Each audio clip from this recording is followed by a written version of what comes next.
রাজনৈতিক পরিবারে বেড়ে ওঠা, সেই জায়গা থেকে আপনার মানে স্লোগান কানে আসলো প্রথম কবে?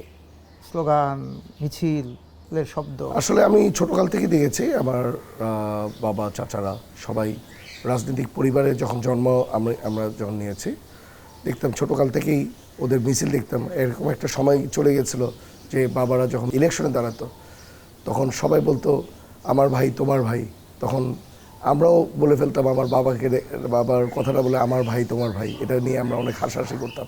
আসলে ছোটোকাল থেকে রাজনৈতিক স্লোগান শুনে শুনে যারা অভ্যস্ত থাকে তাদের রাজনীতি জিনিসটা ধারাটাই আপনার চলে আসে রক্তের ভিতরে।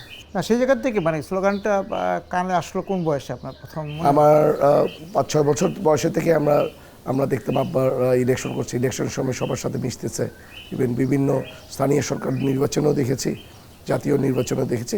এই অভিজ্ঞতাটা তখন থেকে আসলে ছোটোকাল থেকেই চলে আসছে। আপনার নামের সাথে তো ভূঁইয়া। জি। তো এই যে পরম্পরায় ভূঁইয়া, তা আপনাদের ওই যে আমরা বলি না যে কত আগ পর্যন্ত বলতে পারা বংশলতিকার? আমাদের বংশের আমার দাদার বাবা ছিল এলআই বক্স ভূঁইয়া, ওনারও ছবি আছে আমাদের কাছে। উনিও মোটামুটি এলাকার মোটামুটি সামাজিক কাজে সবসময় লিপ্ত ছিল। ওনার বাবারও ছবি আমি দেখেছিলাম, তবে আমাদের ফ্যামিলি মানে দাদার ছবি, তবে ওই ছবিটাকে আমি ট্র্যাক আউটটা করতে পারছি না। আমি চেষ্টা করছি ওই ছবিটাকে সংগ্রহ করতে। আমাদের মানে 4-5 জেনারেশন ধরে আমরা ওই জিনিসটাকে মানে বলতে পারছি যে আমাদের এই রূপগঞ্জের মাটির সাথে আমরা মিশেছিলাম। এই যে আমরা যে রূপগঞ্জ, নারায়ণগঞ্জ, সোনারগাঁওয়ের যে ভূঁইয়াদের কথা জানি, 12 ভূঁইয়া, তার সঙ্গে আপনাদের তাদের সাথে ওরকম লিঙ্কেজ নাই, দ্যাটস এ ডিফারেন্ট জিনিস। আমাদের 5 জেনারেশন ধরে আমাদের ভূঁইয়া, ওই আমলে যাদের ভূঁইয়া বলা হতো তাদের অবশ্যই আমি যতদূর জানি ভূ সম্পত্তির মালিক দেখেই 5-6 জেনারেশন আগের থেকে আমাদের এটা আছে আমাদের। প্রথম রাজনীতিতে নামলেন কে আপনাদের পরিবারে? আমার দাদা নেমেছিলেন। আচ্ছা, উনি কি মানে উনি তখনকার সময় পাকিস্তান উনি মুসলিম লীগের সাথে ইনভলভ ছিলেন। তারপর আমার বাবা উপজেলার চেয়ারম্যান হচ্ছেন, আমার এক চাচা এমপি ছিলেন। এর আগে আব্বা ছিলেন ইউনিয়ন পরিষদের চেয়ারম্যান, তারপর উপজেলা চেয়ারম্যান। আচ্ছা, আগে ইউনিয়ন পরিষদ চেয়ারম্যান হলেন, তারপর উপজেলা চেয়ারম্যান হলেন। সেই ক্ষমতারও তো একটা তাপ আছে, হ্যাঁ? সেই তাপ কি বাড়লো নাকি আপনাদের ঐতিহ্যগতভাবে ক্ষমতা আছে দেখে আর মানে ওই বাড়তিটা? আমার কাছে যেটা লাগে যে আমার দাদা বাবারা ছিল 22 পরিবারের এক পরিবার পাকিস্তান আমলে।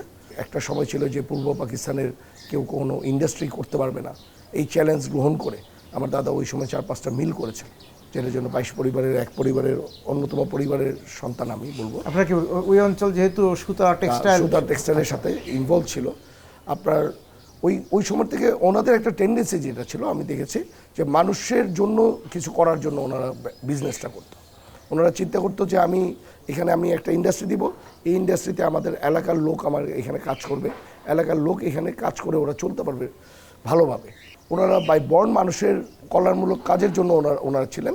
এটার জন্য আমার মনে হয় ওনাদের পলিটিক্সে ওনাদের কখনো পিছু হতে হয়। যে ক্ষমতা যেটা চর্চা, এমনিতে তো একটা হচ্ছে যে 22 পরিবার, একটা আর্থিক সচ্ছলতা বা একটা বৈভব ছিল, কিন্তু যখন একটা ক্ষমতা চলে আসলো ইউনিয়ন পরিষদ, উপজেলা, সেইটার তো একটা উপভোগের ব্যবস্থা, সেটা আপনারা মানে উপভোগ শুরু করতে আমি পারলেন? আসলে আমার একদম ছোট বয়সে, আমার ধরুন 13 বছর বয়সে আমার বাবা মারা গেছেন। আমাদের পরিবারে আবার আপনার 90s পরে অনেক দিন আমাদের ফ্যামিলিতে ধরুন ক্ষমতা ছিল না আমি বলবো। আবার এখন এসেছে ধরুন কিছুটা। আমি আমার কথাটা বলতে পারি। জি। সাপোজ আমার কথাটা যদি বলেন, যখন আমি শপথটা নিচ্ছিলাম এবার সংসদ নির্বাচনে পরে, শপথের সময় তখন আমার কাছে লাগছে যে আমার কাছে একটা দায়িত্ব আসছে, আমার দায়িত্বটা ঠিক করে পালন করতে হবে। তাহলে আমি প্রিটি শিওর যে আমার ফাদাররাও ইভেন আমার চাচারাও ওরকম উনি ফিল করেছে যে এটা একটা দায়িত্ব হিসাবে নিয়েছে। নির্মাণ কাজেও আমি বেছে নেই CSRM TMT 500W, committed for better still। আপনি প্রথম পথে নামলেন কবে? মানে এই যে আমি একদম ছোটকাল থেকে আসলে আমার পড়াশোনার মাঝখান দিয়ে আমি আসলে সবসময় চিন্তা করতাম যে মানুষের সাথে আমার চলতে হবে। আমার মানুষের সাথে চলার জন্য আমি বিভিন্ন ওয়েতে ধরেন আমি স্কুলের সাথে ইনভলভ হতাম, কলেজের সাথে ইনভলভ হতাম। আমার হাতে আমি স্কুল করেছি 17 বছর বয়সে আমার বাবার নামে। আচ্ছা। তারপরে ওই স্কুল করেছেন? আমি আমি আমার নিজের হাতে আমি প্রতিষ্ঠাতা একটা স্কুলের, যখন আমার বয়স 17 বছর ছিল ওই সময় আমি একটা স্কুল করেছি। দ্যাটস 1997 আমার ওই স্কুলটা এস্টাবলিশ হয়েছে, 97-তে। এখন আপনার ওইখানে প্রায় 2400-2500 স্টুডেন্ট আছে। তারপরে আমার দাদির নামে যে স্কুলগুলি আছে ওই সব স্কুলে আমি ইনভলভ হতাম।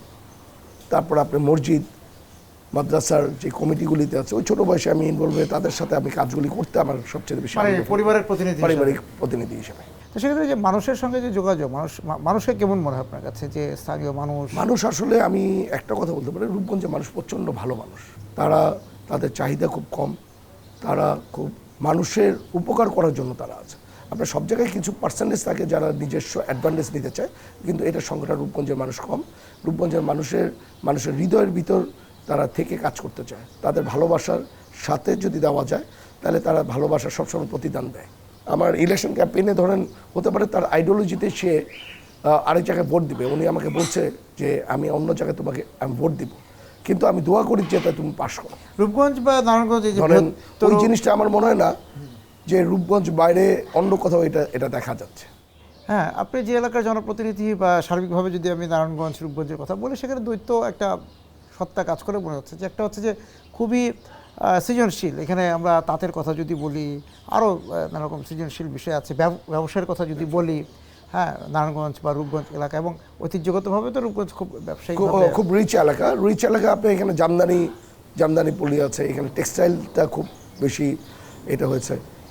আবার পাশাপাশি কিন্তু আবার নারায়ণগঞ্জ রূপগঞ্জের আবার অন্য একটা রাজনৈতিক বা যদি আমি অপরাধ জগতের কথা বলি, সেই জায়গারও একটা পরিচিতি পেয়েছিল বা পেয়েছে, তাই না? এটা তো আসলে উপায় নেই।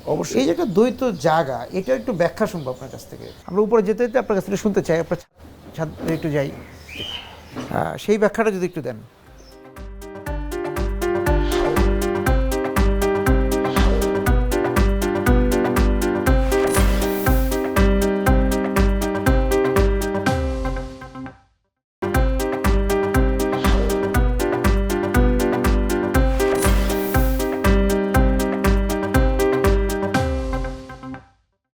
নারায়ণগঞ্জের আসলে ব্যবসায়িক একটা জোন দেখাবে, যেখানে আপনার ইন্ডাস্ট্রি ছিল, নারায়ণগঞ্জের নদীমাতৃক জায়গা ছিল, এখানে আপনার একটা বন্দরের মতো হয়ে গেছে। নারায়ণগঞ্জের মানুষজন ব্যবসার দিকে বেশি মনটা দিয়ে দিয়েছিল, এটার জন্য ওইখানে লেখাপড়ার হারটা একটু কমে গেছিলো। কিন্তু নারায়ণগঞ্জের মানুষের ভিতরে একটা জিনিস আছে, যেটা হলো নারায়ণগঞ্জের মানুষ আসলে তাদের হসপিটালিটিটা is a total different type of hospitality. আপনি দেখবেন নারায়ণগঞ্জের মানুষজনের ভিতরে ওই আন্তরিকতাটা সবসময় পাওয়া যায়। এই যে নারায়ণগঞ্জে কাজের জন্য, ব্যবসার জন্য বিভিন্ন মানুষজন এসছে, এবং এই যে শিল্প কারখানা গড়ে উঠেছে না এই যে নদীগুলোর চারপাশে, তা এই শিল্প কারখানা যেরকম নদীকে দূষণ করেছে, সেইভাবে আপনি মনে করেন যে এই যে সংস্কৃতিতেও একটা কালো ছায়া পড়েছিল এই পুরো এলাকায়, যে এই যে মিশ্রণের কারণে। কারণ আমি বললাম যে সৃজনশীলতা আছে, এখানে জামদানি শাড়ির কথা আপনি বলেছেন, এখানে খাবারও ভালো, পাশাপাশি ওই যে সন্ত্রাস, সহিংসতা, এই বিষয়গুলিরও কিন্তু একটা প্রভাব দেখা যায়। কারণ আপনি যেখানে ধরেন আপনার ইন্ডাস্ট্রিয়াল জোন যেখানে থাকে, অথবা যেখানে আপনার বন্দর থাকে, সেখানে অবশ্যই আপনি দেখা যায় কিছু ওইখানে টাকার ফ্লোট আপনার বেশি থাকে। টাকা আপনার ২,৫০০ নারায়ণগঞ্জের আকাশে টাকা, সব জায়গায় আপনি ধরেন টাকার ফ্লোটা বেশি থাকবে, কারণ যেখানে আপনার ইন্ডাস্ট্রি আছে, যেখানে বাইরে সংস্কৃতি থাকবে, বিভিন্ন কালচারাল লোক থাকবে, যারা লোকাল তারা খুবই কম ধরনের এই ধরনের কাজের সাথে লিপ্ত থাকে। ইভেন বাইরের যারা আসে তারা এই ধরনের কাজের সাথে লিপ্ত হয়ে যায়। ইভেন আপনার নারায়ণগঞ্জ, আপনি জানেন ঢাকার একদম পার্শ্ববর্তী একটা এলাকা, এখানে মাদকের একটা বড় সমস্যা আছে আমাদের, স্পেশালি আমি বলবো রূপগঞ্জে, মানে আপনার নির্বাচন এলাকায় এখানে মাদকের একটা বিশাল বড় সমস্যা আছে। এটা বিগত কয়েক বছর ধরে এই সমস্যাটা বেশি দেখা দিয়েছে। রূপগঞ্জ থেকে অনেক জায়গায় আপনার মাদকটা ঢাকার শহরে পাচার হচ্ছে, it becomes a transit point. Even আমি আশা করব যে আমাদের সরকার, ইভেন আমাদের দেশটা তারেক রহমান সাহেব উনি পয়েন্ট আউট করেছে, উনি ওনার বক্তব্য দিয়ে বলে আসছেন যে নারায়ণগঞ্জে 20টা স্পট উনি অলরেডি ফাইন্ড আউট করেছে, উনি নির্বাচিত হওয়ার আগেই মাদকের ব্যাপারে। আমরা অলরেডি ওইভাবে করে নেমে যাচ্ছে যে যাতে মাদকটা নারায়ণগঞ্জ থেকে যাতে দূরে, শুধু নারায়ণগঞ্জ না, আমরা চাইলে সারা বাংলাদেশ থেকে দূর। কারণ একটা মাদকের সত্য একটা বাচ্চা যখন একটা সংসারে যখন থাকে, ওই মা বাবা ইভেন বাসার ওরা জানে যে ওরা কত পেইনফুল অবস্থায় থাকে। সেক্ষেত্রে আপনি বলছেন যে যেভাবে নদীকে তো পরিশোধনের চেষ্টা হচ্ছে, সেক্ষেত্রে মানে এই নারায়ণগঞ্জেরও বা ২,৫০০ রূপগঞ্জেরও পরিশোধন দরকার।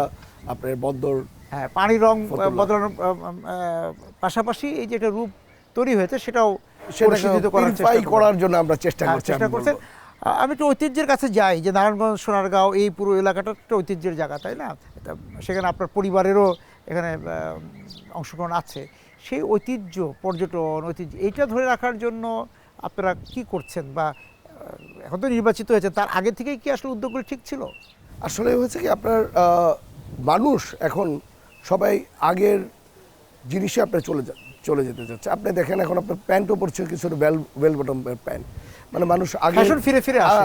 মানে আসল জিনিসটাকে মানুষ খুঁজে পাওয়ার জন্য চাচ্ছে। আমার হিসাবে যে নারায়ণগঞ্জের এখন যারা আছে, যেই পয়েন্টগুলো আপনার ছিল, যে নারায়ণগঞ্জের ঐতিহ্য আপনি জানেন, ইসাকার যেই সোনারগাঁতে যাচ্ছে, প্লাস হলো আমার দাদার নামে একটা কলেজ ছিল, যে মুরাপাড়া ডিগ্রি কলেজ, যেটা এখন হলো গোলবক্স বিয়ে ডিগ্রি কলেজ ছিল, এখন মুরাপাড়া ডিগ্রি কলেজ। যেটা আপনি ধরেন এখানে প্রচণ্ড পর্যটকরা যাচ্ছে, ওইগুলি সংস্কার করে আমরা ঠিক করছি। ইভেন আমাদের একটা বাড়ি আছে, জমিদার বাড়ি, সেটাকেও আমরা ঠিক করতেছি, যাতে মানুষজন যাতে গিয়ে নারায়ণগঞ্জের ঐতিহ্যটা যাতে ফিরে পায়। ইভেন 2,500-ও কয়েকটা এরকম স্থাপনা আছে যেগুলো দেখার জন্য যাচ্ছে। আপনারা জানেন যে এখানে হিন্দু সম্প্রদায়ের একটা জায়গা আছে, যেখানে সেখানে যাচ্ছে। ওই জায়গাগুলিকে সংস্কার করে আমরা চাচ্ছি হলো ওই জায়গাগুলিকেও ঠিকঠাক করতে। আশা করব যে নারায়ণগঞ্জ একটা পর্যটন কেন্দ্র হিসেবে নদী আপনাদের খুবই মানে নারায়ণগঞ্জ বাসী বা আপনার যে নির্বাচনী এলাকা নদী পরিবেষ্টিত, তাই না? এই নদীগুলোকে রক্ষার জন্য আমরা দেখেছি যে নদী দখল হয়েছে, নদী দূষণ হয়েছে, তাই না? প্রায় মৃতপ্রায় কোনো জায়গায়। শীতলক্ষা নদীটা হলো সবচেয়ে শান্তপ্রিয় একটা নদী, যেখানে পাড় ভাঙে না। এটার জন্য আপনার শীতলক্ষার পাড়ে ম্যাক্সিমাম আপনার ইন্ডাস্ট্রিগুলি গড়ে উঠেছে। আমরা অলরেডি যেরকম জেলা প্রশাসকের সাথে আলাপ হয়েছে, আবার রূপগঞ্জের আমার ইয়নো মহোদয়ের সাথে আলাপ হয়েছে, যে আমরা চেষ্টা করছি সব ইন্ডাস্ট্রির মালিকগুলিকে ডেকে, যাতে যেই যে ওয়েস্টেজের যেই ব্যাপারটা আছে, যে বর্জ্য ব্যবস্থাপনা, যেই ট্রিটমেন্টের মাধ্যমে যেটা ফালানোর কথা, ওইটাকে যাতে আমরা বেশি করে দেখতে পারি। কারণ এখন ধরেন খাল খননের জন্য হিউজ একটা সরকারি বাজেট, মানে কি এটা মানুষের টাকার বাজেট, মানুষের টাকা দিয়ে আমরা ধরেন খাল খননটা করা শুরু করছি। এইটার কারণে আপনার ছোট ছোট কণা এসে আবার এটাকে ভরে যাবে। এই খালগুলো ওয়েস্টেজগুলো যদি ফেলতে যায়, এটাকে অন্তত একটা ট্রিটমেন্টের মাধ্যমে যাতে ফেলে, যেটা আপনার পরিবেশটাও ঠিক থাকবে, যেটা আমাদের খালও ঠিক থাকবে, নদীও ঠিক থাকবে। মনে হয় যে এই পুরো রূপগঞ্জের যেই শিল্পায়ন হয়েছে সেটা একটু অপরিকল্পিতভাবে হয়েছে। আসলে বাংলাদেশের ম্যাক্সিমাম জিনিস অপরিকল্পিতভাবে হয়েছে। আপনার যদি ঢাকা শহরেও আমি যদি যাই, ঢাকা শহরের আপনার মাত্র রাস্তাঘাট হলো 6%, যেখানে রোডঘাট থাকার কথা হলো আপনার 30%। ঢাকা শহরও অলমোস্ট লাইক এ ডেড সিটির মতো হয়ে যাচ্ছে। পরিকল্পিতভাবে যদি না আগানো যায়, তাহলে দেশকে আসলে আগানোটা খুব মুশকিল। এখন আপনি ইন্ডাস্ট্রির কথা বলেন, যেখানে কৃষি জমির কাজ ছিল সেখানে আপনার ইন্ডাস্ট্রি হয়েছে, যেখানে কৃষি জমি ছিল সেখানে আপনার বালি ভরে আপনার এখন আবাসন এলাকা হয়ে যাচ্ছে। এই জিনিসগুলোকে আমাদের আসলে আরেকটু পরিকল্পিত ওয়েতে আমাদের আগানো খুব উচিত। নির্মাণ কাজেও আমি বেছে নেই CSRM TMT 500W, committed for better still. আমি যেখানে দাঁড়িয়ে কথা বলছি সেটা একটা পরিকল্পিত সরি বলা যায়, গুলশান, তাই না? আপনি এখন গুলশানে থাকেন।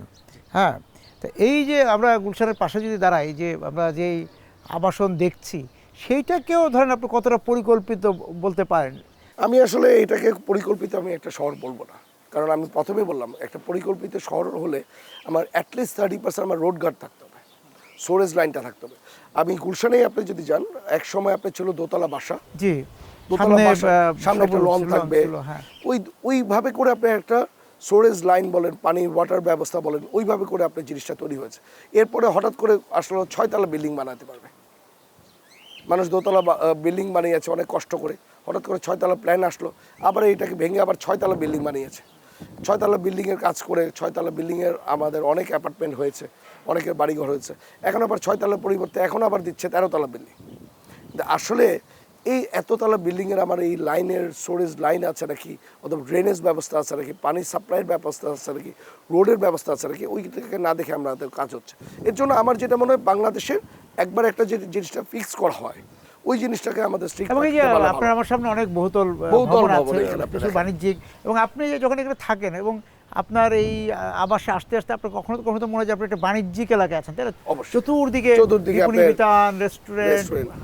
বাংলাদেশে এখন আবাসিক এলাকাটা পাওয়াটা খুব মুশকিল, কারণ আমি যখন ছোটকালে যখন ছিলাম, আবাসিক এলাকায় গেলে আমরা রাস্তায় ক্রিকেট খেলতাম, রাস্তার ভিতরে ব্যাডমিন্টন কোর্ট কেটে আমরা ব্যাডমিন্টন খেলতে পারতাম। গুলশানে এক সময় সেটা তেমনই গুলশানও ছিল, যে রাস্তার ভিতর আমরা এটা করছি, কিন্তু এখন তো এটা ইজ ইম্পসিবল। রাস্তার ভিতর আপনার রাস্তায় নামা মানে আপনার 1-2 ঘন্টা চলে যাওয়া, গুলশান 1 থেকে 2 যেতে আপনার সময় লাগছে এখন 1 ঘন্টা। আসলে আমাদের ট্রাফিক ব্যবস্থাটাও বলেন এই জিনিসগুলিকে আরও উন্নত করতে হবে। ইভেন আশা করব আস্তে আস্তে করে আমাদের ডিসেন্ট্রালাইজড অনেক কিছু হওয়া উচিত। বিকেন্দ্রীকরণের কথা বললেন, সেটা তো হয়তো আপনি ছোটবেলা থেকে শুনছেন, কিন্তু সেটা আসলে কতটুকু? আসলে ডিসেন্ট্রালাইজ যদি কিছু করতে হয়, ওইখানে আপনার কিছু মৌলিক চাহিদা আগে মিট আপ করতে হবে। আপনার বাচ্চাদের স্কুল করতে হবে, ওইখানে ওই এলাকাতে আপনার হসপিটাল করতে হবে ওই মানের, ওই এলাকাতে আপনার সরকারি কিছু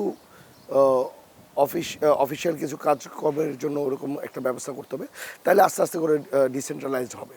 কিন্তু আমরা শুধু একটা জায়গা দিয়ে দিচ্ছি আর বলছি যে এখান থেকে ডিসেন্ট্রালাইজ করে প্লট বরাদ্দ করলাম, এটাতে আসলে কখনো হবে না।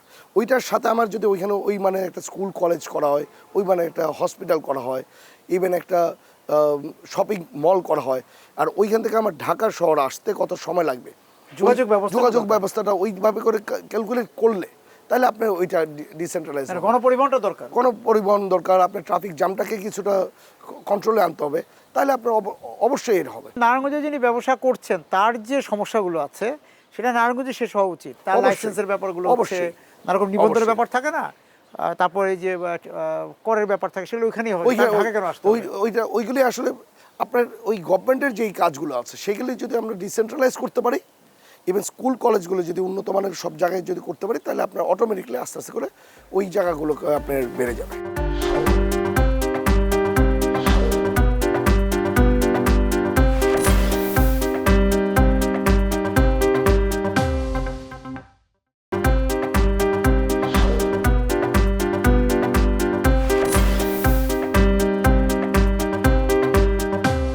আমরা দেখছি নারায়ণগঞ্জের আশপাশে তো আবাসন তৈরি হচ্ছে, প্রচুর। প্লট, ফ্ল্যাট, সেটাকে আসলে আপনার কাছে কিছু অনুমোদিত, কিছু অননুমোদিত, এটা কিভাবে শৃঙ্খলায় আনবেন আপনি?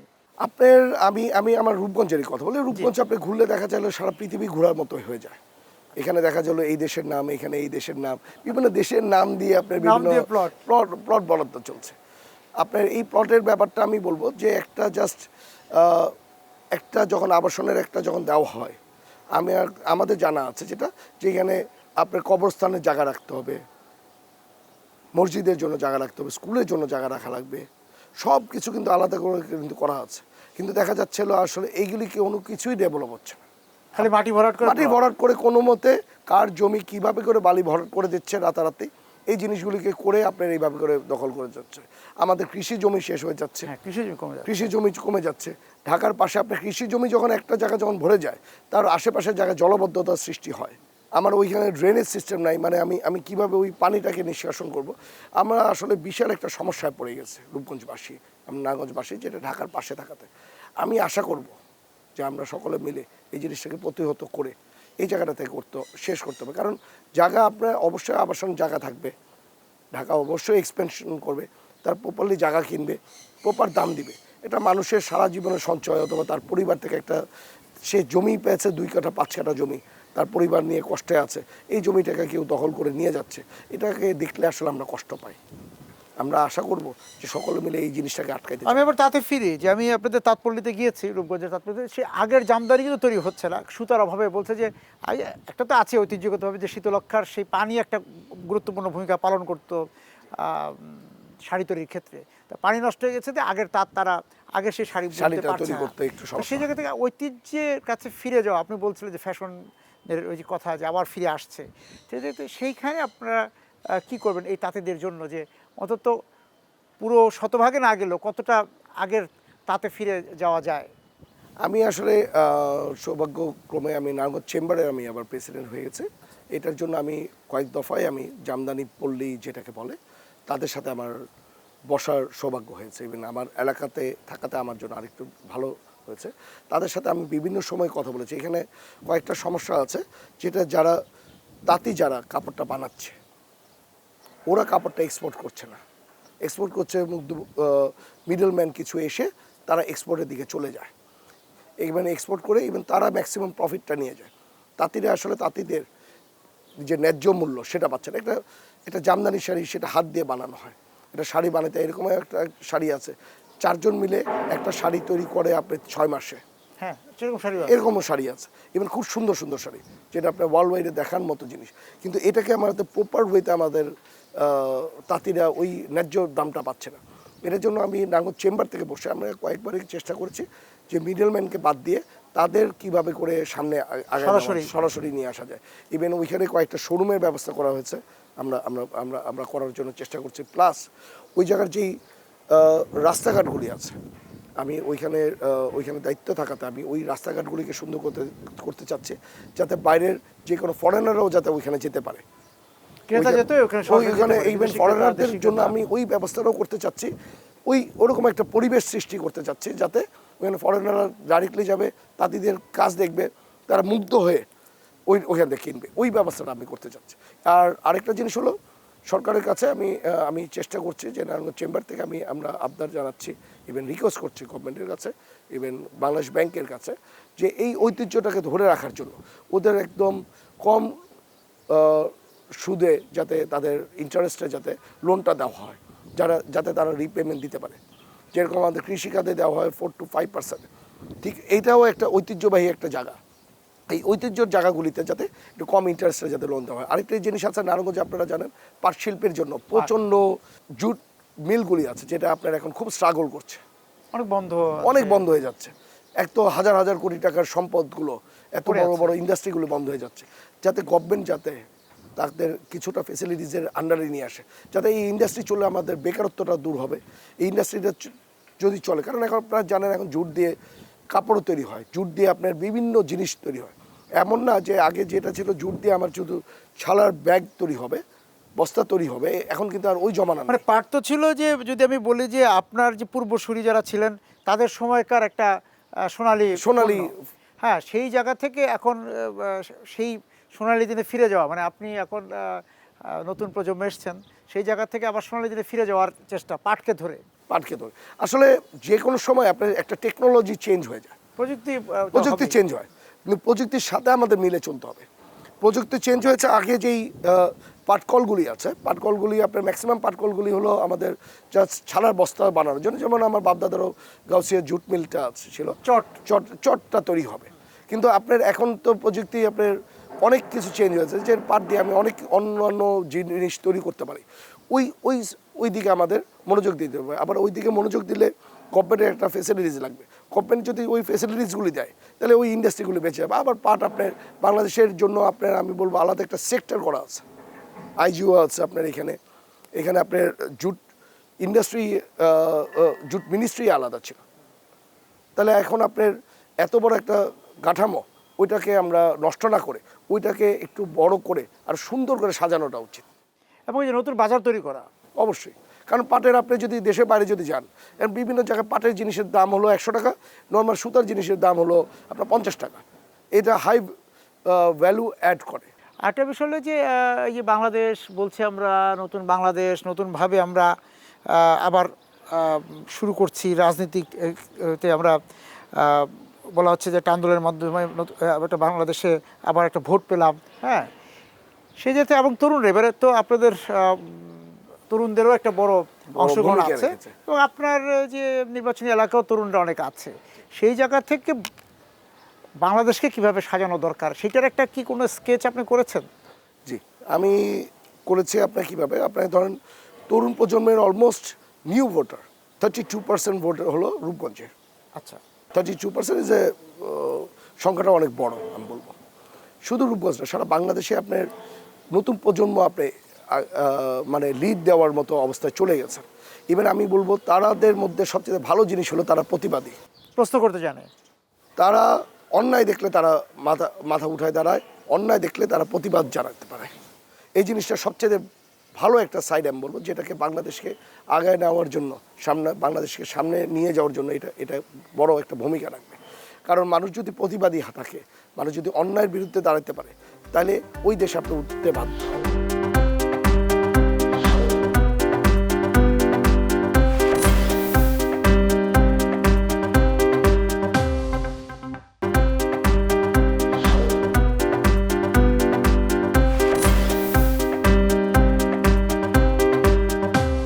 আপনি তো সংসদ সদস্য হয়েছেন, তা আপনার এলাকার যে তরুণরা আছে বা আপনার এলাকার সাধারণ যে ভোটার আছে, তারা যদি আপনার কর্মকাণ্ডে, আপনার কর্মসূচিতে, আপনার ক্ষমতার অপব্যবহার না প্রশ্ন তুলে যে আপনার এটা ঠিক হচ্ছে না, সেটা আপনি সইবার আমি শক্তি তাদেরকে রাখেন? সবসময় একটাই বাচ্চা মানে ইয়াং জেনারেশনকে একটা কথা বলি, তোমাদের মনের থেকে ভয়টাকে দূর করে ফেলো। তোমরা ভয়টাকে দূর করলেই তোমরা বিজয় দেখতে পারবা। ইভেন আমার যদি কোনো অন্যায় দেখে অথবা কোথাও, অবশ্যই আমি রক্তে মাংসের মানুষ, আমার অবশ্যই ভুল হতে পারে। আমি তাদের কাছে একটাই অনুরোধ জানাই যে আমার যেখানে ভুল হবে ওরা যাতে আমাকে পয়েন্ট আউট করে বলে দেয় যে আমার এই সব জায়গায় ভুল হচ্ছে, তাহলে আমি ওই জায়গাটাকে আমি কারেকশন করতে পারবো। কারণ কেউ যদি আমাকে না বলে তাহলে আমি কারেকশন করার আমার উপায় নেই।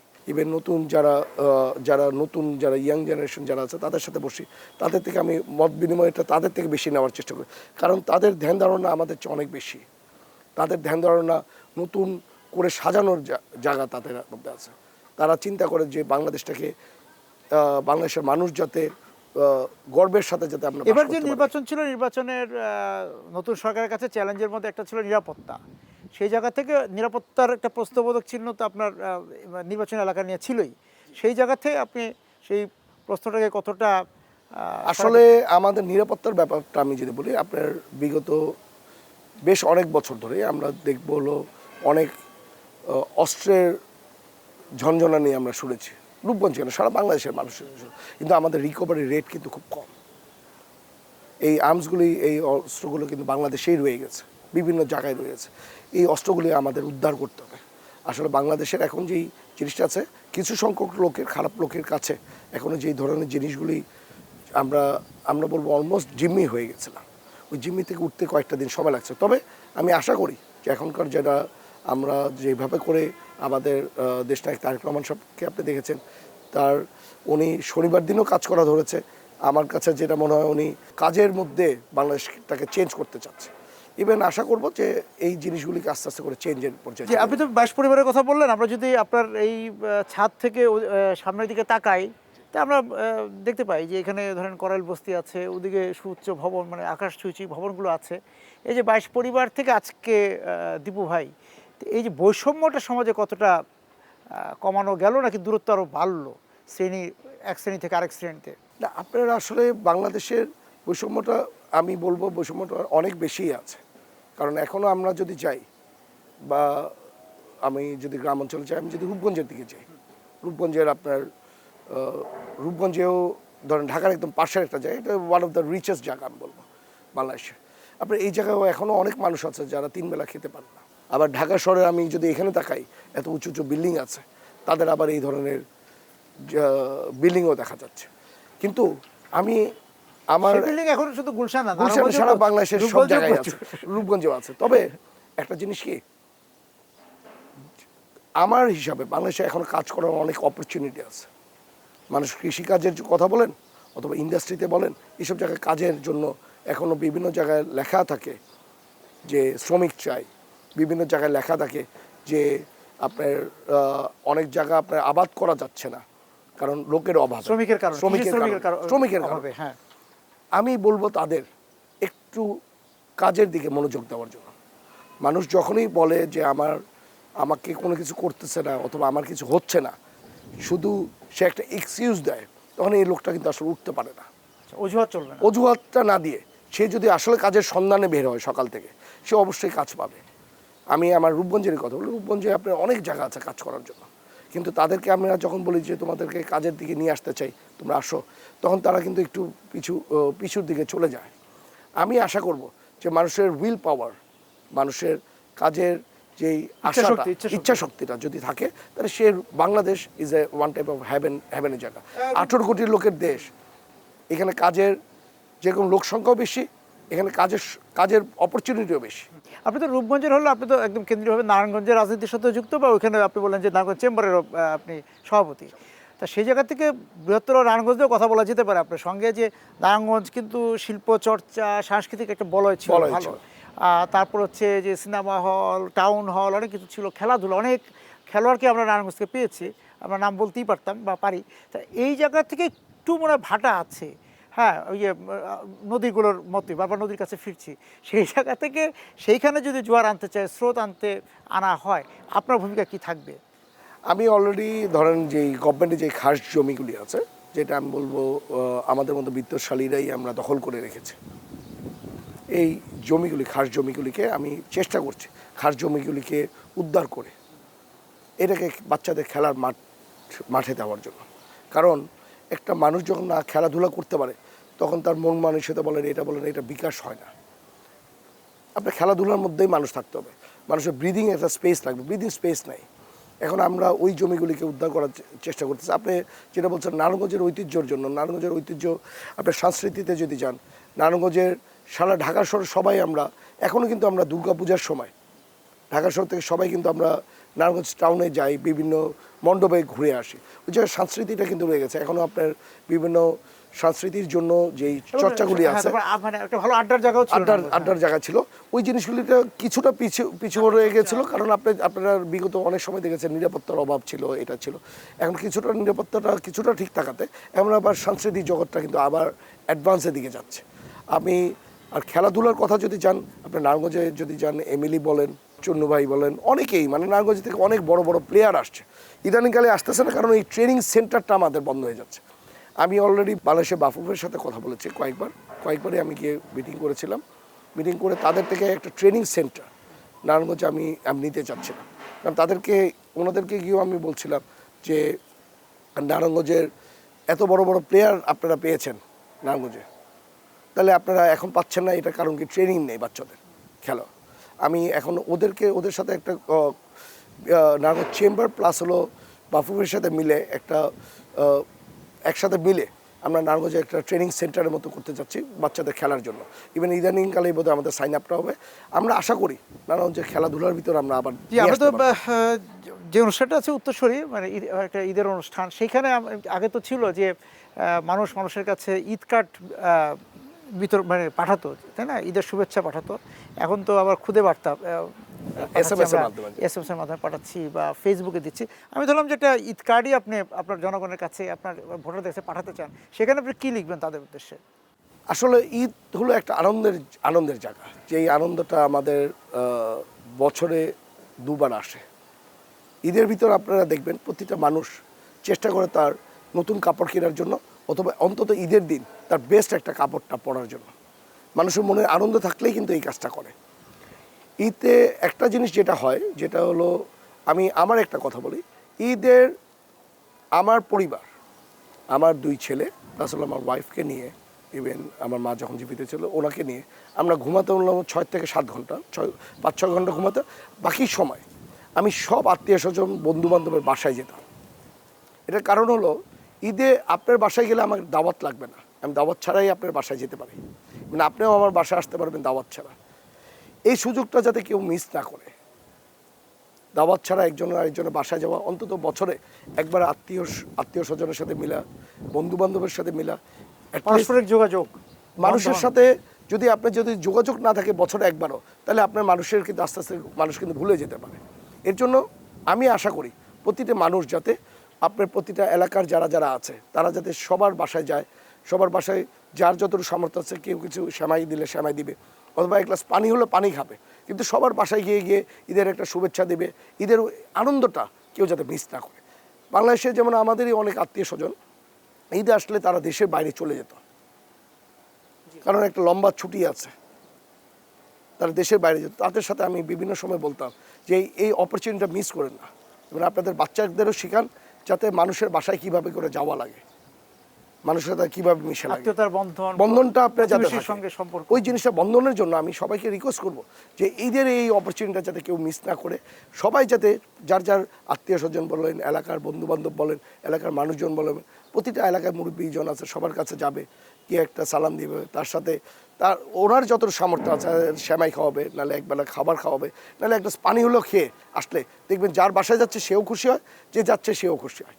এবং সবার দোয়ার, সবার বারান্দা, সবার বাসায় এই 3-4 দিন সবার বাসায় হলো ইজ এ ওপেন দাওয়াত দেওয়া সবার বাসায়। সবাই বলছে আমার বাসায় মেহমান আসুক, এটা সবাই চায়। তাহলে এবার ঈদের আনন্দ আপনার রূপগঞ্জের বা আপনার নির্বাচনী এলাকার ঘরে ঘরে ঈদ আনন্দ বয়ে যাক, সেই শুভেচ্ছা তো থাকলে আপনার প্রতি। ঈদ মোবারক। ঈদ মোবারক। আর আপনাদের মাধ্যমেও বাংলাদেশের প্রতিটি নাগরিককে আমি ঈদের শুভেচ্ছাটা দিচ্ছি। ধন্যবাদ।